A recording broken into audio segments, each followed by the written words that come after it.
주일 새벽에 하다가 제가 목요일 새벽으로 옮겼잖아요.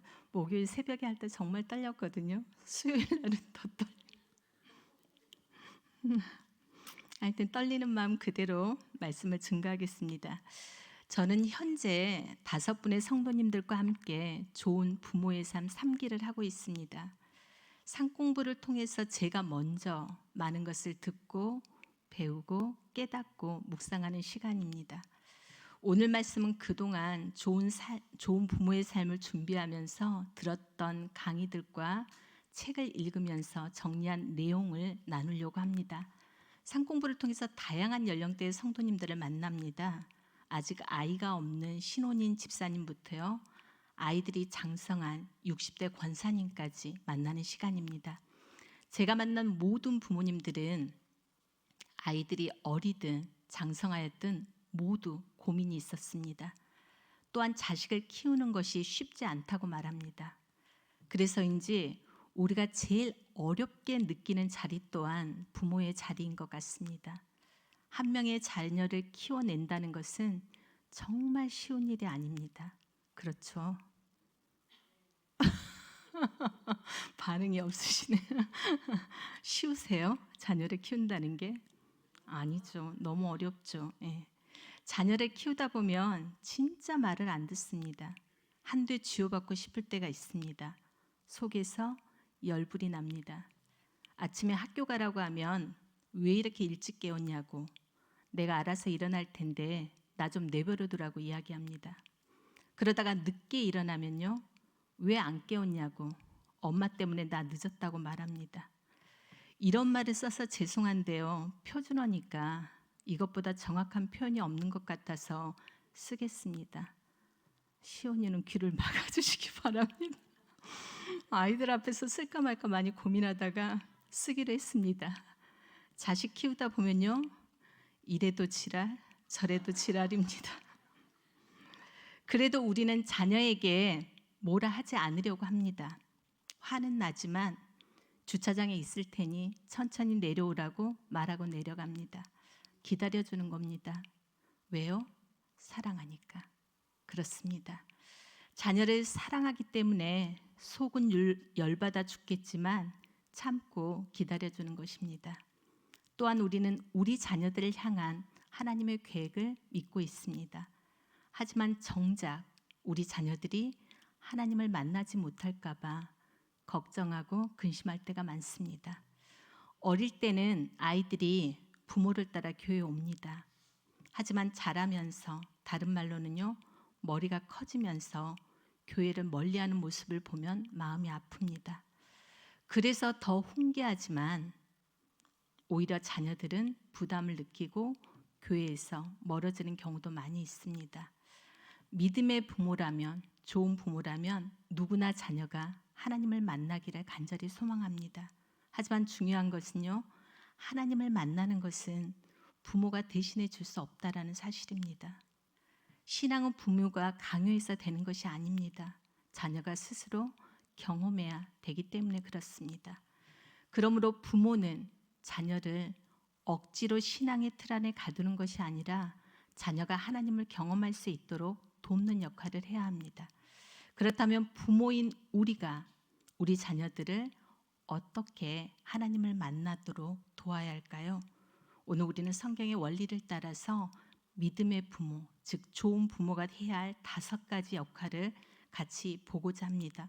원래는 6가지를 준비했거든요. 근데 너무 긴 거예요. 그래서 5가지로 줄였습니다. 첫 번째는요, 기도하는 부모가 되어야 합니다.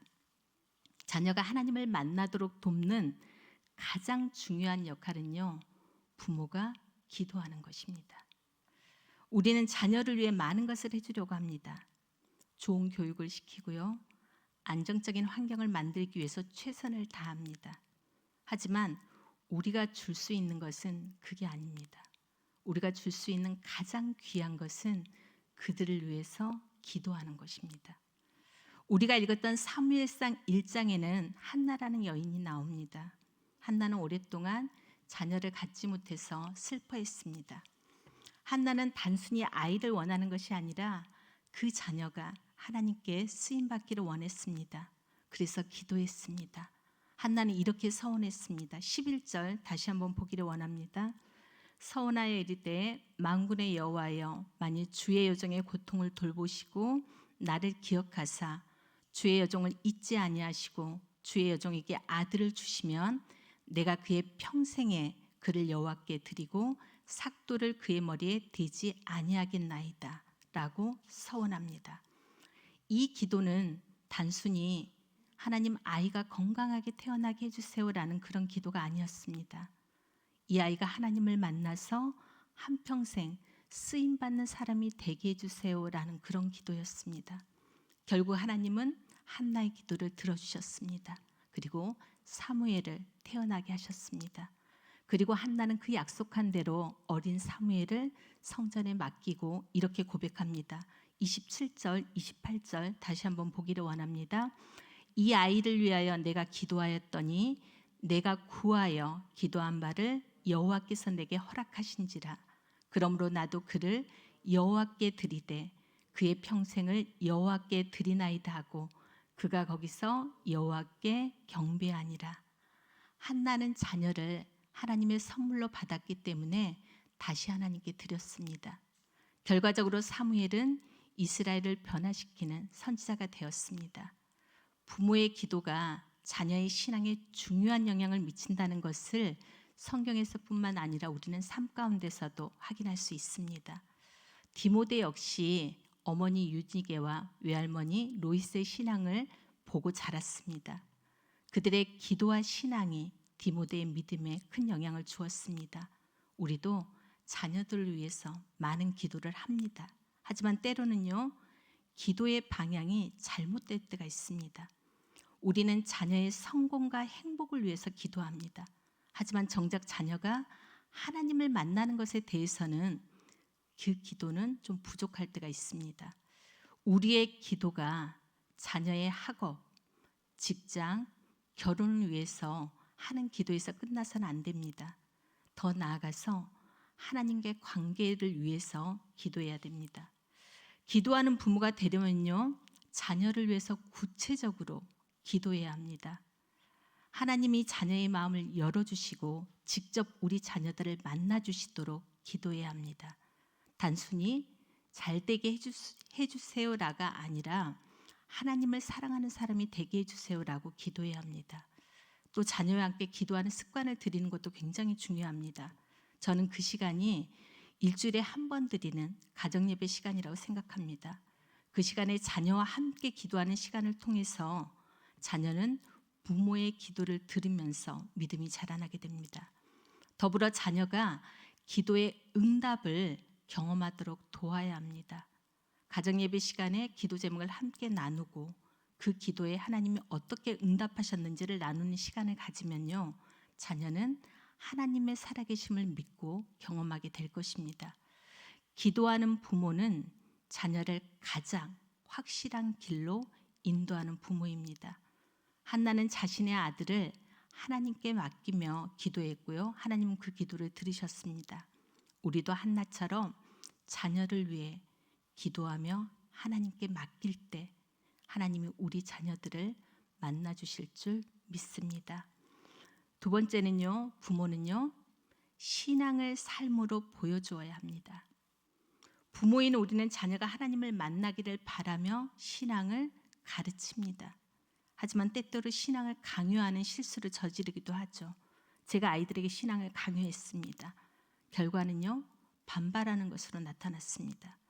아이들에게 성경을 읽으라고 하고요, 기도하라고 하며 교회 가라고 하지만 정작 부모인 우리가 그 모습을 제대로 보여주지 않는다면 자녀는 신앙을 부담스럽게 느낄 수 있습니다.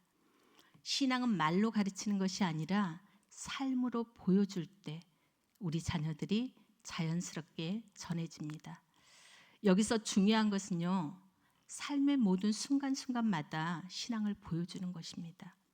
부모가 우리가 신앙을 예배 시간이나 기도 시간에만 말한다면 아이들이 신앙을 생활이 아니라 의무감으로 받아들일 수가 있습니다. 하지만 일상에서 부모가 자연스럽게 하나님의 말씀을 따라 사는 모습을 보여주면요, 자녀도 신앙을 삶의 일부로 받아들이게 될 것입니다. 엘리 제사장은 이스라엘의 영적 지도자였습니다. 하지만 그의 두 아들은요, 하나님을 두려워하지 않았습니다. 그 이유는요, 엘리가 자녀들에게 신앙을 말로 가르쳤을지는 몰라도 삶에서 본이 되지 못했기 때문입니다. 반대로요, 디모데에는요, 어머니 유니게와 외할머니 로이스는 신앙을 삶으로 보여줬습니다. 그리고 디모데는 그것을 삶으로 보고 자랐습니다. 우리가 자녀에게 신앙을 강요하면 그들은 하나님을 부담스럽게 느낄 수 있고요, 반발할 수 있습니다. 그러나 우리가 신앙을 즐겁게 행하는 모습을 보이면 우리의 자녀들은 자연스럽게 하나님을 사랑하는 사람이 됩니다. 신앙을 보여주는 부모가 되려면 먼저 예배드리는 것을 즐거워하는 모습을 보이는 것이 중요합니다. 자녀가 억지로 교회에 가는 것이 아니라 부모가 먼저 예배를 사모하는 모습을 보이면 자연스럽게 따라오게 됩니다. 또한 부모가 먼저 기도하고 말씀을 가까이 하는 모습을 보여주어야 합니다. 자녀에게 기도하라고만 하지 말고 부모가 먼저 기도하는 모습을 보여주어야 합니다. 아이들은 부모가 하는 것을 그대로 따라합니다. 말보다는 행동으로 신앙을 전하는 것이 중요합니다. 자녀 앞에서 말과 행동이 일치하는 신앙을 보여주어야 하는 거죠. 부모가 화를 내면서 사랑한다고 말하면요, 아이들은 그 신앙을 위선으로 받아들일 것입니다. 실수했을 때 용서를 구하는 모습도 보이는 게 필요합니다. 부모가 자녀에게 잘못했을 때는요, 솔직하게 잘못했다고 용서를 구하는 모습을 보이면 자녀는 신앙을 진짜라고 느낄 것입니다. 신앙은 가르치는 것이 아니라 보여주는 것입니다. 말로 아무리 강조해도요, 부모가 실천하지 않으면 자녀의 마음에는 닿지 않습니다. 하지만 부모가 삶 속에서 신앙을 실천하면 자녀는 자연스럽게 하나님을 경험하게 될 것입니다. 신앙을 삶으로 보여주는 부모가 될 때 자녀는 하나님을 만나게 될 줄 믿습니다. 세 번째는요, 부모는 자녀를 하나님의 소유로 인정해야 합니다. 부모는 자녀를 사랑합니다. 사랑하지 않는 부모는 아무도 없습니다. 그래서 자녀에게 좋은 것을 주고 싶고요, 바른 길로 인도하고 싶고요, 모든 것을 먹이고 싶어 합니다. 그러나 때때로 이 사랑이 하나님보다 자녀를 더 의지하는 모습으로 변하기도 합니다. 제가 최근에 본 드라마 폭삭 소가수대에 나오는 영범이 엄마처럼 자녀의 인생을 부모가 책임지려고 하거나 부모의 기대대로 살아가도록 강요하는 경우가 생깁니다. 하지만 성경은 자녀가 부모의 소유가 아니라 하나님의 소유임을 인정해야 한다라고 말씀합니다. 창세기 22장에서 하나님은 아브라함에게 충격적인 명령을 하십니다. 2절입니다. 다 함께 읽기를 원합니다. 여호와께서 이르시되 내 아들 내 사랑하는 독자 이삭을 데리고 모리아 땅으로 가서 내가 내게 일러준 한 산 거기서 그를 번제로 드리라. 이삭은 아브라함이 백세의 기적같이 얻은 아들입니다. 그런데 하나님은 그 아들을 바치라고 합니다. 부모의 입장에서 도저히 이해할 수 없는 명령이었습니다. 그러나 아브라함은 순종합니다. 그리고 이삭을 번제물로 드리는 순간 하나님께서 말씀하십니다. 12절에 말씀하시죠. 사자가 이르시되 그 아이에게 내 손을 대지 말라. 그에게 아무 일도 하지 말라. 내가 내 아들 내 독자까지도 내게 아끼지 아니하였으니 내가 이제야 내가 하나님을 경외하는 줄을 아노라. 하나님이 원하셨던 것은 독자 이삭을 실제로 희생제물로 바치는 것을 원하지 않으셨습니다. 아브라함이 이삭을 자신의 소유가 아니라 하나님의 소유로 인정하는 것이었습니다. 부모는 자녀를 사랑하기 때문에 때로는 자녀를 하나님의 뜻보다 자신의 뜻대로 키우려고 합니다. 이 아이가 이런 길을 가야 성공할 거야. 원하는 모습대로 자랐으면 좋겠어. 내가 원하는 모습으로. 라고 생각하며 부모가 원하는 방향으로 아이를 키우려고 할 때가 많습니다. 하지만 자녀는 내 것이 아니라 하나님의 것입니다. 부모가 자녀를 하나님의 손에 맡길 때 하나님께서 가장 좋은 길로 우리 아이들을 인도할 것입니다. 부모는 자녀를 하나님보다 더 의지하지 말아야 합니다. 자녀가 부모의 삶의 목적이 되면은 하나님보다 자녀를 더 의지하는 우상이 될 수가 있습니다. 자녀는 하나님께 맡겨야 합니다. 또한 자녀를 향한 하나님의 놀라운 계획을 믿어야 합니다. 우리는 부모는 자녀의 인생을 대신 살 수 없습니다. 하나님께서 자녀의 삶을 가장 선한 길로 인도하실 것을 믿고 기도해야 합니다. 또한 자녀의 신앙을 부모의 기대대로 만들려고 하지 말아야 합니다. 저도 그랬지만 부모가 원하는 방식으로 자녀가 신앙생활을 하길 기대합니다. 그러나 자녀는 부모의 복사본이 아닙니다. 하나님께서 각자의 방식으로 만나주시도록 기도해야 합니다. 그리고 자녀를 위해 기도할 때 하나님의 뜻을 구하는 기도를 해야 합니다. 이 아이가 내 뜻대로 되게 해주세요라가 아니라 하나님의 계획대로 살게 해주세요라고 기도해야 합니다. 아브라함이 이삭을 하나님께 맡겼을 때 하나님은 이삭을 지키셨습니다. 부모가 자녀를 하나님의 소유로 인정할 때 하나님은 우리 자녀들을 친히 인도할 것입니다. 부모가 자녀를 붙들면 하나님이 일하실 수 없습니다. 그러나 부모가 자녀를 하나님의 손에 맡기면 하나님께서 우리 자녀들을 가장 좋은 길로 인도하실 줄 믿습니다. 우리의 자녀를 하나님께 맡기는 믿음을 가질 때 그들이 하나님을 깊이 만나는 그러한 역사가 일어날 줄 믿습니다. 네 번째는요, 부모는요, 자녀를 믿고 기다려야 합니다. 부모는 자녀가 하나님 만나기를 간절히 바랍니다. 그 어느 것보다 간절히 바랍니다. 그러나 때때로 자녀가 부모의 기대와는 다르게 행동할 때가 많습니다. 교회를 떠나 방황하거나요, 하나님을 거부하는 모습을 보이면 부모의 마음은 조급해집니다. 어떻게 하면 빨리 돌아오게 할 수 있을까라는 고민에 빠지고요, 때로는 강하게 훈계하거나 강요하기도 합니다. 그러나 성경은 우리에게 자녀를 믿고 기다리는 부모의 모습을 보여줍니다. 누가복음 15장에 나오는 탕자의 비유를 들려주십니다. 이 말씀에서 아버지는 집을 떠난 둘째 아들이 돌아오기를 강요하지 않았습니다. 하지만 아버지는 아들이 돌아올 것을 믿고 기다렸고요, 아들이 돌아왔을 때 그를 책망하지 않고 사랑으로 감싸주는 것을 볼 수가 있습니다. 부모는 자녀가 신앙에서 바르게 자라기를 원합니다. 그러나 신앙은 부모인 우리가 경험했듯이 시간과 여정이 필요한 과정입니다. 하루아침에 180도로 변하지 않습니다. 어떤 자녀는 어린 시절부터 하나님을 깊이 만나기도 하지만요, 어떤 자녀는 방황한 후에 돌아오기도 합니다. 중요한 것은 부모가 자녀를 조급하게 변화시키려 하기보다요, 하나님께 맡기고 기다리는 믿음을 가지는 것입니다.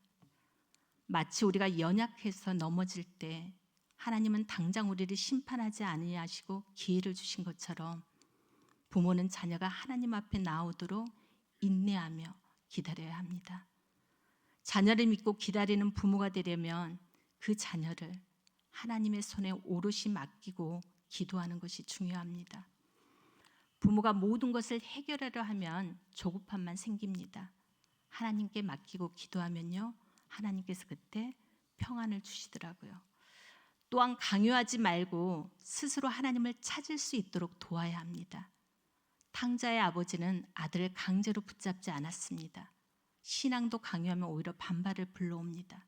자녀가 스스로 하나님을 찾도록 기다려야 합니다. 자녀가 돌아올 때 정죄하지 말고 따뜻하게 맞이하는 것도 중요합니다. 자녀가 신앙적으로 방황하다가 돌아올 때 왜 이제야 돌아왔니라고 책망하는 것이 아니라 아버지가 탕자를 맞아준 것처럼 사랑으로 그 자녀를 품어야 합니다.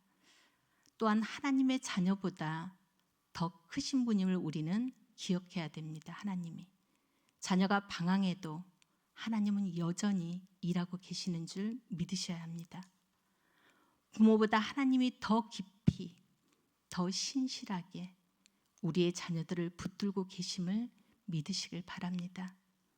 탕자의 아버지는 자녀를 조급하게 변화시키려 하지 않았습니다. 대신 사랑으로 기다렸고요.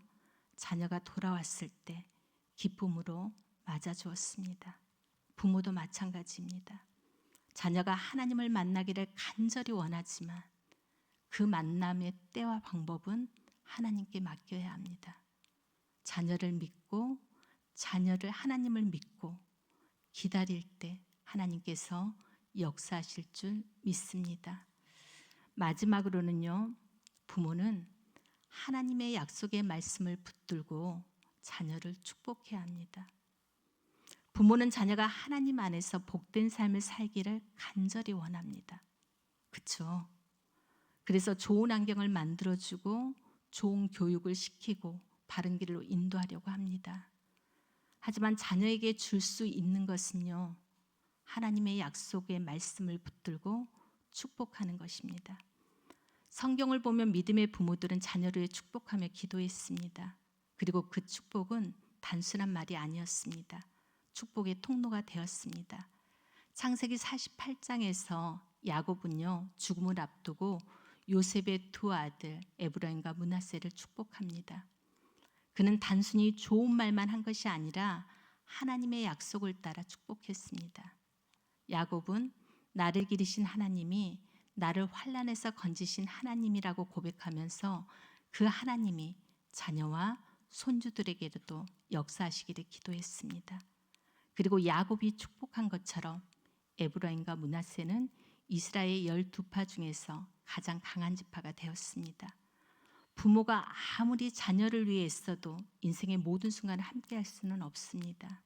하지만 하나님의 약속은요, 언제나 자녀와 함께 합니다.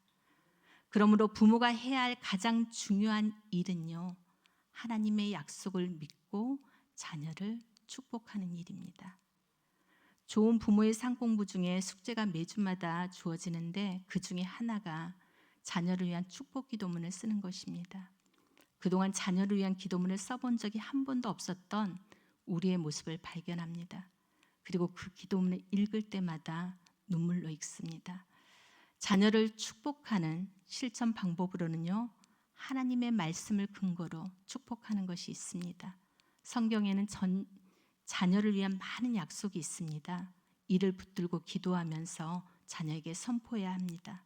예를 들어서요, 너는 머리가 되고 꼬리가 되지 말지어다 라고 말씀을 선포할 수 있습니다. 또한 자녀가 실패할 때도 축복할 수가 있습니다. 자녀가 실수하고 넘어질 때 정죄하지 말고 하나님의 은혜를 선포하며 격려해야 합니다. 너는 실패한 사람이 아니라 하나님이 다시 일으키시는 사람이라고 말해주어야 합니다. 일상 속에서 축복을 습관화하는 것도 중요합니다. 중요한 순간뿐 아니라요, 매일 아침 잠들기 전에 또 학교 가기 전에 일상에서 자녀를 축복하는 말을 해주어야 합니다. 좋은 부모의 상 공부를 했을 때 그것도 미션입니다. 예. 근데 그것도 한 번도 안 해보신 분들이 너무나도 많더라고요. 그래서 저희들은 아이들이 출근하기 전, 아이들이 등교하기 전, 아이들이 잠자기 전에 그들을 위해서 축복해 줍니다. 부모가 자녀를 위해 기도하고 축복하시는 모습을 보여주면요, 자녀도 다음 세대에게 동일한 신앙을 전하게 될 것입니다. 야곱이 자녀를 축복했을 때 하나님의 약속이 이루어졌습니다. 부모가 하나님의 약속을 붙들고 자녀를 축복할 때 그 축복은 단순한 말이 아니라 하나님의 능력의 말씀이 된다는 걸 우리는 성경에서 보았습니다. 우리가 자녀에게 해줄 수 있는 가장 좋은 선물은요, 좋은 환경이 아닙니다. 하나님의 약속이 이루어지는 그 인생이 되도록 그들을 축복하는 것입니다. 지금부터라도 자녀를 위해서 하나님의 말씀을 붙들고 축복하는 부모님들이 모두 다 되시기를 축복합니다. 하나님은 그 축복을 반드시 이루실 것입니다. 부모는 자녀에게 좋은 환경과 물질적인 것을 주는 것도 중요하지만 하나님의 약속을 믿고 자녀를 축복하는 것은 그 어떤 것보다 중요합니다. 부모가 자녀를 위해 기도하고 축복할 때 그 기도는 하나님의 뜻이 이루어지는 강력한 도구가 될 것입니다. 자녀의 신앙이 흔들릴 때 부모의 기도와 축복은 그들이 다시 일어설 수 있는 힘을 줄 것입니다. 그러므로 우리가 해야 할 일은요, 하나님이 주신 약속을 믿고 그 약속을 자녀에게 선포하며 축복하는 것입니다. 하나님은 그 축복을 이루시며 자녀가 하나님의 뜻 안에서 성장할 수 있도록 인도하여 주실 줄 믿습니다. 아멘. 우리 시간 우리 자녀들을 축복하는 마음으로 이 찬양을 불렀으면 좋겠습니다. 맨 처음 가사가요, 이렇게 시작합니다. 때로는 너희 앞에 어려움과 아픔이 있지만 담대하게 주를 바라보는 우리 자녀들이 되기를 원합니다. 그러한 마음으로 이 찬양을 올려드렸으면 좋겠습니다.